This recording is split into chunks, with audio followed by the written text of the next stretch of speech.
Puji Tuhan, Shalom, saudara. Oleh anugerah Tuhan, hari ini saya diberikan peluang untuk menyampaikan kebenaran firman Tuhan dalam gereja Tuhan di tempat ini. Terima kasih kepada Bapak Gembala, senior saya, dan Ibu Gembala, para majelis. Hari ini kita akan mendengarkan kebenaran firman Tuhan. Namun sebelum kita mendengarkan kebenaran firman Tuhan, saya perkenalkan nama, karena kebanyakan jemaat yang hadir hari ini adalah kebanyakan muda-mudi. Nama saya Pendeta Gustaf, sudah berkeluarga, istri satu. Tuhan karuniakan kami dua putra. Ya, puji Tuhan. Tuhan percayakan kami untuk melayani Tuhan di GKRI Pondok Daud, Jalan Harum Manis, nomor 26. Mungkin Bapak Ibu kalau ke belakang Glodok itu ada namanya Jalan Harum Manis. Baik, sekian perkenalan dan kita akan langsung buka Alkitab kita untuk kita belajar firman Tuhan di pagi hari ini. Injil menurut Yohanes pasal yang ke-14 ayat 15 sampai dengan ayat yang ke-31. Namun saya akan membacakan ayat yang ke-27 sampai dengan ayat yang ke-31 saja.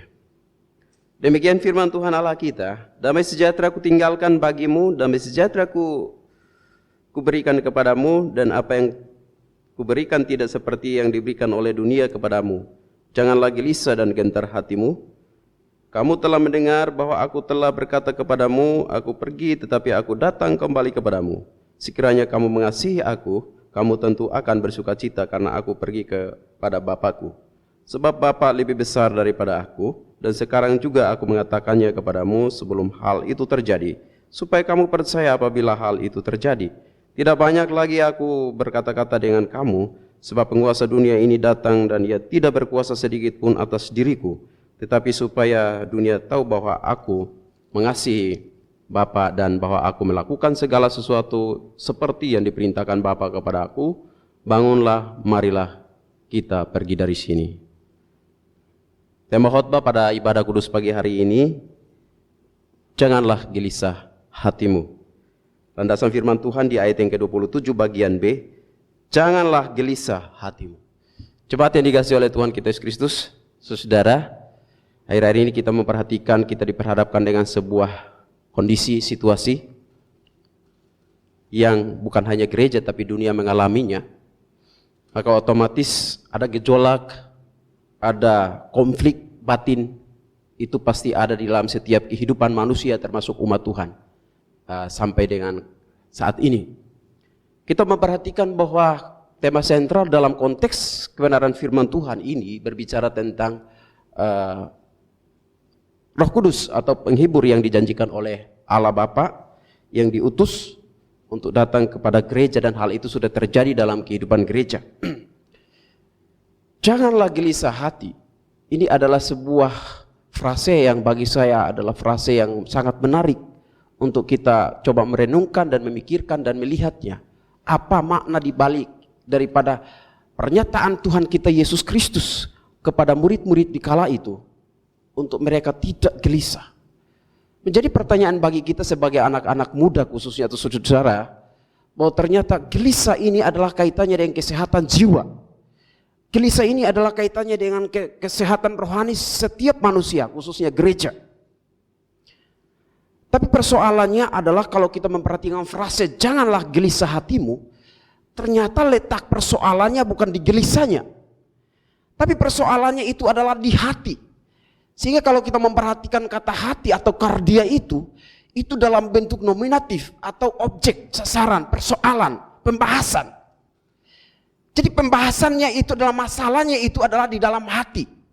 Sehingga kalau kita memperhatikan kondisi hati setiap orang atau murid-murid kala itu, keadaan kondisi suasana hati murid-murid kala itu, kalau kondisinya semua dalam damai sejahtera, maka dampaknya pasti penuh dengan sukacita. Tapi Tuhan tahu betul bahwa kondisi hati mereka kala itu adalah kondisi yang dipenuhi dengan kegelisahan. Sehingga kita memperhatikan ternyata mereka itu bukan sedang gelisah atau kadang-kadang gelisah, tapi itu adalah sesuatu yang terus-menerus mereka lakukan. Sehingga kata gelisah itu dalam bentuk, itu adalah kata kerja kata kerja Bapak Ibu. Dari bahasa, dari tensis atau waktunya atau keterangan waktunya itu adalah sesuatu yang mereka kerjakan terus menerus di dalam kehidupan mereka. Dan Tuhan Yesus tahu betul bahwa murid-murid ini sedang gelisah benar. Maka ini gelisah yang melampaui batas. Gelisah yang memang tidak normal. Gelisah yang Tuhan tahu betul bahwa ini sesuatu yang perlu ada satu cara untuk mencegahnya. Sehingga tidak terlalu terus-menerus mereka gelisah. Bapak Ibu yang dikasih atau jemaat Tuhan, saudara, kalau kita memperhatikan suatu pekerjaan yang dilakukan terus-menerus, ya kan, ini kerja, kata kerja, maka akan terbentuk satu value, nilai. Nilai itu akan tergambar betul dalam pikiran kita, hati kita sebagai orang Kristen. Dari itu akan terbentuk satu budaya, satu kebiasaan. Kebiasaan itulah akan terus membudaya dalam hidup kita dan hidup kita akan terus gelisah dan gelisah. Sehingga Alkitab berkata kepada kita, ketika Kristus melihat murid-muridnya itu dalam kondisi dan situasi yang begitu gelisah, karena kondisi hati mereka itu tidak nyaman, tidak tentram, ada satu larangan, jangan. Maka kalau ada kata perintah, Tuhan ada kata kerja perintah, di balik itu berarti berhentilah kamu gelisah. Atau jangan terus menerus kamu gelisah. Sehingga ada kata larangan. Yesus katakan jangan, artinya larangan. Kamu jangan terus menerus gelisah. Saudara yang dikasih oleh Tuhan kita Yesus Kristus. Ini menarik dalam kehidupan kita sebagai anak Tuhan. Karena apa? Kegelisahan itu kaitannya dengan kesehatan jiwa setiap manusia. Masalah psikis. Kegelisahan itu berkaitan dengan yang namanya masalah rohani. Rohani kita sebagai orang Kristen atau umat Tuhan. Itulah sebabnya Yesus berkata, jangan gelisah hatimu. Kalau kala itu kondisi hati mereka itu dalam dipenuhi dengan suasana damai sejahtera, mungkin enak ya. Nggak perlu lagi Yesus berkata jangan atau larang mereka jangan. Tapi ada sesuatu yang luar biasa. Jemaat yang dikasih oleh Tuhan kita, saya 3 minggu yang lalu, saya diizinkan oleh Tuhan untuk mengikuti satu tes masalah psikis atau kejiwaan. Dan hal itu memang dalam dunia akademik, ada dunia pendidikan, memang dibutuhkan untuk melakukan hal demikian. Saya akhirnya ke rumah sakit RSUD Cibitung, Bekasi. Lalu saya sampai sana, saya dari rumah berkata, saya cukup minta aja surat keterangan sehat rohani, sehat jiwa gitu loh. Apakah jiwa saya ini sehat atau rohani itu sehat? Saya sampai di sana, dokter berkata kepada saya, apa tujuan Anda ke sini? Saya katakan minta surat keterangan sehat rohani atau sehat jiwa. Sampailah saya di sana, saya diberikan 2 tahap ikut tes demikian, tes ini. Tahap pertama harus mengikuti tes yang namanya tes kejiwaan. Saya berkata, wah lama juga ya dok ya? Iya lama. Tahap kedua adalah interview atau wawancara. Saya sempat keluar lalu menolak tawaran dokter karena bagi saya ini harus hari ini saya antar surat ini untuk mendapatkan NIDN, nomor induk dosen nasional saya. Harus hari ini. Lalu saya akhirnya ada damai sejahtera dalam hati saya masuk berkata kepada dokter, saya ikutin tes. Tahap pertama saya harus mengerjakan soal 565 soal. 565 soal, gak tanggung-tanggung. Sepanjang hidup saya ikut ujian paling 30, ya mentok 50 soal. Dari jam 9 sampai dengan setengah 2, jam 2, saya harus mengerjakan soal itu. Lalu berkatalah dokter itu kepada saya, bila tidak berhasil besok akan tes lagi sehingga memastikan kejiwaan. Nah di dalam pertanyaan-pertanyaan itu saya menemukan ternyata, apakah Anda sering gelisah? Apakah gelisah itu terus menerus? Lalu saya bertanya kepada dokter yang memberikan soal itu kepada saya, kenapa kata gelisah itu terus menerus? Lalu dokter berkata kepada saya, ternyata itu ada kaitannya dengan kejiwaan kita. Kalau kehidupan kita terus menerus, karena ini berbicara tentang pribadi. Lalu saya berkata tidak, ya kan? Mengapa saya menseringkan hal ini, pengalaman ini kepada kita? Ternyata kejiwaan, ternyata kegelisahan itu masih ada kaitannya dengan masalah psikis kita sebagai orang Kristen. Masih ada kaitannya dengan masalah kejiwaan kita atau kerohanian kita sebagai orang Kristen. Terakhir saya menjawab soal itu 565 soal, ketakutan, kekhawatiran, itu yang ada pertanyaan-pertanyaan itu. Saya berpikir luar biasa juga ya. Dan akhirnya 2 hari kemudian saya datang ke rumah sakit tersebut. Dia berkata kepada saya, soal 565 selesai dan dinyatakan berhasil. Sekarang fase atau tahap wawancara atau interview. Saya interview 45 menit. Cuman 5 menit demikian, 5 menit lalu dokter berkata kepada saya, Anda berarti pendeta ya? Iya, pendeta. Ini tujuannya itu ngajar di mana? Saya bilang sekolah tinggi teologi ya. Proklamasi. Saya berpikir ini orang tahu proklamasi, STT proklamasi berarti orang Kristen. Ternyata namanya memang nama seperti orang Kristen. Cuma 5 menit dia berkata kepada saya, cukup Pak Pendeta. Ini wawancara udah selesai dan hasilnya baik. Dan saya bisa mendapatkan surat demikian, saudara-saudara. Saudara yang dikasih oleh Tuhan kita Kristus, ternyata ini menarik bagi kita sebagai orang Kristen. Kegelisahan yang terus menerus akan terbentuk menjadi sebuah nilai, pola, cara, dan akhirnya menjadikan sebuah kebiasaan, dan kebiasaan ini menjadi budaya. Jadi kita sebut dengan kebiasaan terus atau budaya gelisah ada dalam diri kita sebagai orang Kristen. Itulah sebabnya Kristus memandang jauh ke dalam hati murid-murid. Lalu dia melihat, ini keadaan ini kalau tidak diubah atau tidak dicegah, maka mereka akan tenggelam di dalam kegelisahan. Manusia boleh gelisah. Kegelisahan, saudara, adalah menggambarkan kondisi hati kita sebagai orang anak Tuhan. Ternyata dari mana kita tahu? Dari tingkah laku orang itu. Ya kan, dari mana kita tahu bahwa orang itu gelisah? Dari perbuatan orang itu. Kita tahu bahwa orang itu sedang gelisah, saudara. Nah, itulah sebabnya dalam kehidupan kita sebagai orang Kristen, sebagai anak Tuhan, maka kalau kita gelisah manusia, tapi kalau tenggelam di dalam kegelisahan, itu adalah sesuatu yang perlu saudara dan saya harus secepatnya untuk diterapi secara rohani. Mengapa? Karena akan terbentuk sebuah kebiasaan dan hidup kita terus dalam kegelisahan, ketakutan, kekhawatiran, kecemasan. Mengapa Yesus melarang orang-orang atau murid-murid kala itu supaya tidak gelisah? Itu dia. Saya melihat konteks firman Tuhan ini menarik bagi kita sebagai orang Kristen. Menjadi satu pertanyaan besar bagi kita sebagai anak Tuhan, sebagai orang Kristen atau pengikut Kristus atau murid Kristus. Mengapa demikian? Kristus akhirnya melarang murid-murid, gak boleh kamu gelisah. Itu. Ternyata ada pertanyaan ini dan Alkitab menjawab pertanyaan ini. Hal pertama yang kita perhatikan di sana, atau poin pertama yang kita perhatikan di sana adalah ayatnya yang ke-25.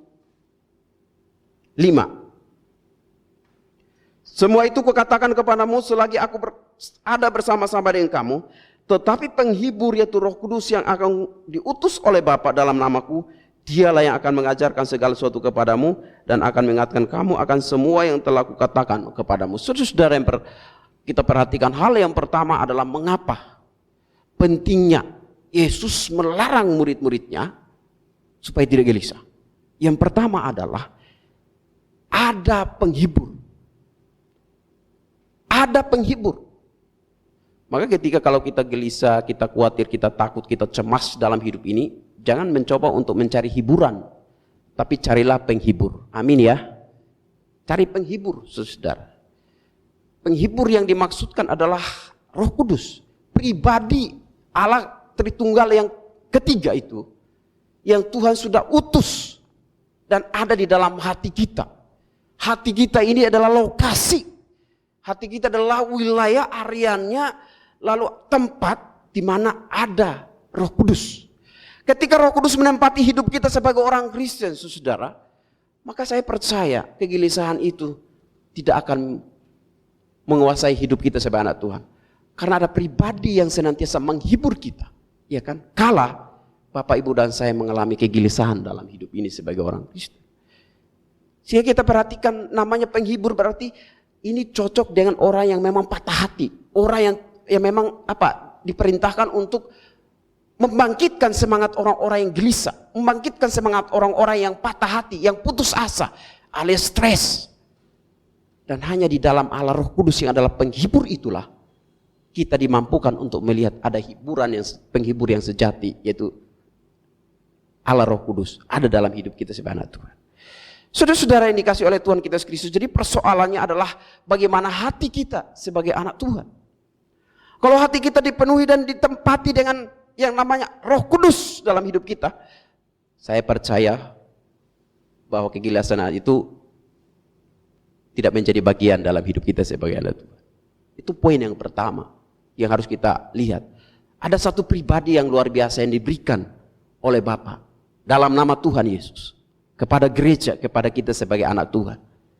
Karena apa? Kebutuhan orang ketika dalam kegelisahan itu adalah pasti Yang dicari bukan kesembuhan, tapi dicari siapa yang bisa menghibur saya. Kebutuhan Bapak Ibu, saudara. Jadi itulah sebabnya Tuhan tahu betul ada pribadi yang bisa menghibur kita kala kita dalam kondisi-kondisi yang tidak mengenakan kita. Seperti hari-hari ini Bapak Ibu, kita juga diperhadapkan dengan COVID-19 ini. Tapi kita bersyukur punya alat Roh Kudus yang akhirnya menghibur kita senantiasa.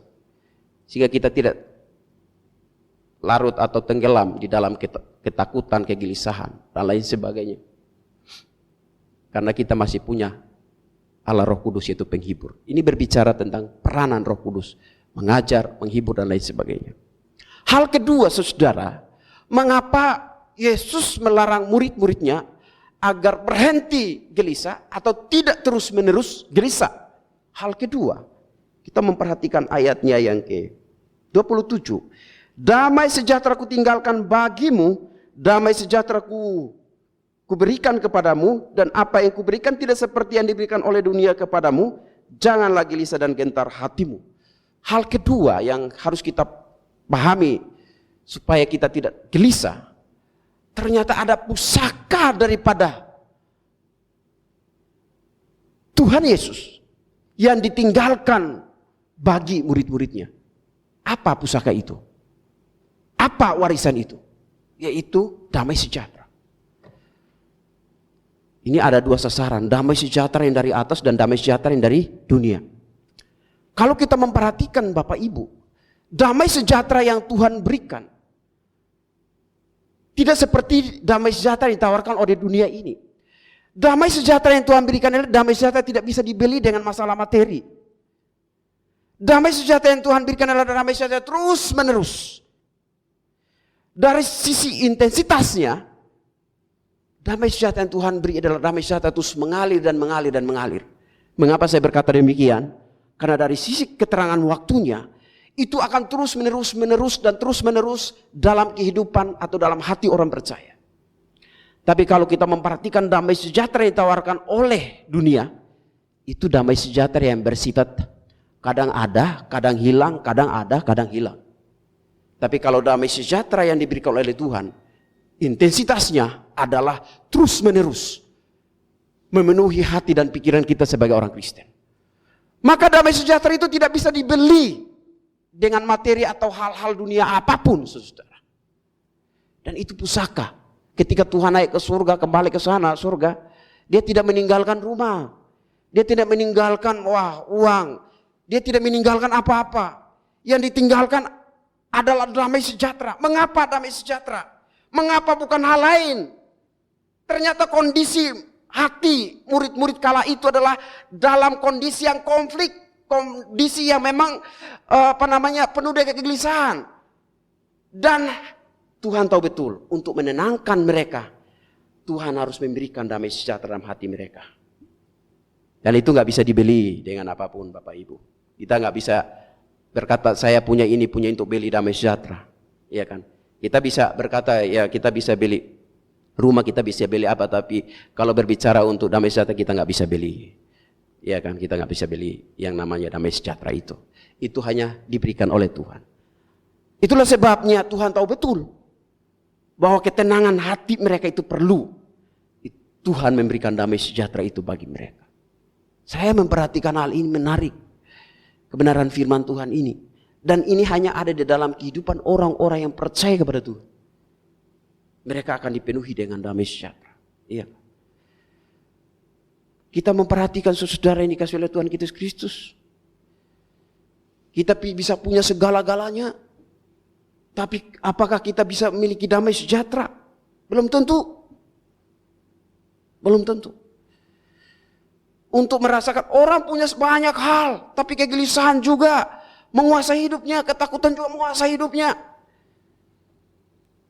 Tapi kalau kita membuka hati kita dan terima pusaka atau berkat rohani atau warisan yang Tuhan tinggalkan, maka hati kita pun pasti akan tenang karena kondisi hidup kita dipenuhi dengan damai sejahtera yang datang dari Tuhan. Amin. Ini menarik bagi kita sebagai anak Tuhan. Jadi hal pertama Bapak Ibu, saudara yang dikasih oleh Tuhan kita Yesus Kristus, adalah kegelisahan itu dilarang oleh Tuhan karena apa? Kita punya seorang penghibur. Yang kedua, poin yang kedua adalah ada damai sejahtera yang Tuhan sudah berikan bagi kita. Dan berbicara tentang kualitas damai sejahtera dunia dengan damai sejahtera yang Tuhan berikan itu jauh berbeda. Ya kan? Dari sisi waktunya, damai sejahtera yang Tuhan berikan terus menerus, gak ada berhentinya. Tapi kalau dunia tawarkan hari ini kita damai sejahtera, besok kita gelisah lagi, kita takut lagi dan lain sebagainya. Yang penting kita miliki damai sejahtera yang Tuhan beri bagi kita. Maka hati kita pun pasti akan tenang. Yang ketiga, saudara yang dikasih oleh Tuhan kita Yesus Kristus. Poin yang ketiga adalah kita perhatikan ayatnya yang ke-28. Kamu telah mendengar bahwa aku telah berkata kepadamu, aku pergi tetapi aku datang kembali kepadamu. Kita perhatikan frase aku pergi tetapi aku datang kembali kepadamu. Jadi Tuhan pergi tapi Tuhan datang kembali kepada. Apa yang kita dapatkan dari frase ini, saudara? Ada satu janji kebersamaan Allah bersama umatnya. Dia pergi tapi akan datang, artinya bahwa ada janji kebersamaan. Sehingga kita tidak perlu terlalu gelisah dalam hidup ini. Frase aku pergi tapi aku akan datang kembali kepadamu. Tuhan pergi tapi ia akan datang, artinya janji kebersamaan itu secara kontinu. Dia mau terus menerus berada bersama dengan murid-muridnya dan gerejanya atau orang-orang percaya. Dan bersama dengan saudara-saudara dan saya sekalian. Itu janji Tuhan. Kalau dia berjanji demikian, maka apa yang kita khawatirkan, apalagi yang kita takutkan dan gelisahkan dalam hidup ini, saudara. Iya kan? Tuhan senantiasa berjanji akan mengertai kita dan bersama dengan kita. Dan kedatangannya itu melalui Allah Roh Kudus. Yang menguatkan kita untuk menikmati yang penghiburan yang sejati, menguatkan kita untuk menikmati damai sejahtera yang sejati yang berasal daripada Tuhan itu sendiri. Ketika saya memperhatikan hal demikian, saudara-saudara, saya lihat bahwa ternyata kegelisahan ini bukan masalah yang sepele dalam hidup orang percaya, bahkan orang-orang di luar daripada Kristen. Kegelisahan ini akan membuat orang sampai kepada hal-hal yang memang tidak disukai atau tidak diinginkan. Bahkan akan menyelesaikan setiap masalah yang pola dan cara dunia sekalipun. Karena orang gelisah. Bayangkan saudara, kita kalau umpamanya jalan lewat lorong lalu kita takut. Suatu ketika saya ditanyakan oleh seorang jemaat, dia berkata, kok ketakutan terus saya ada, kekhawatiran terus saya ada. Berarti kita harus perlu memperbaiki masalah rohani kita. Ya kan? Selama ini orang cek hanya masalah sehat aja, sehat fisik saudara. Tapi apakah kita juga tes atau cek tentang masalah kesehatan rohani kita? Iya kan? Sepanjang hidup kita, apakah kita juga mengetahui kesehatan rohani kita? Banyak orang, dan akhir-akhir kalau kita diperhadapkan itu pasti akan cek. Wah, sehat secara fisik, sehat secara fisik. Wah, luar biasa. Lalu orang pulang berkata, Tuhan saya sehat ya, sehat secara fisik saya. Iya kan? Tapi persoalannya apakah kita juga sehat secara rohani atau sehat jiwa kita? Itu persoalannya, saudara. Nah, kalau orang hidup di dalam kegelisahan terus-menerus, saudara, maka saya percaya orang itu tidak akan merasakan damai sejahtera dan tidak melihat penghiburan sejati. Dan dia juga tidak merasakan dengan penyertaan Tuhan atau janji kebersamaan Tuhan dalam hidupnya. Itu luar biasa. Jadi mari kita sebagai orang Kristen, kalau Tuhan melarang murid-murid untuk tidak gelisah atau berhenti gelisah, jangan terus-menerus gelisah, maka sejatinya Tuhan siapkan jawaban bagi kehidupan orang Kristen. Ada penghibur. Yang kedua, ada damai sejahtera yang aku siapkan. Yang ketiga, aku senantiasa berjanji untuk bersama. Ada janji kebersamaan di sana. Dan yang keempat dan terakhir, Bapak Ibu, yang harus kita lihat di sana adalah ayat yang ke-29. Di sana dikatakan demikian.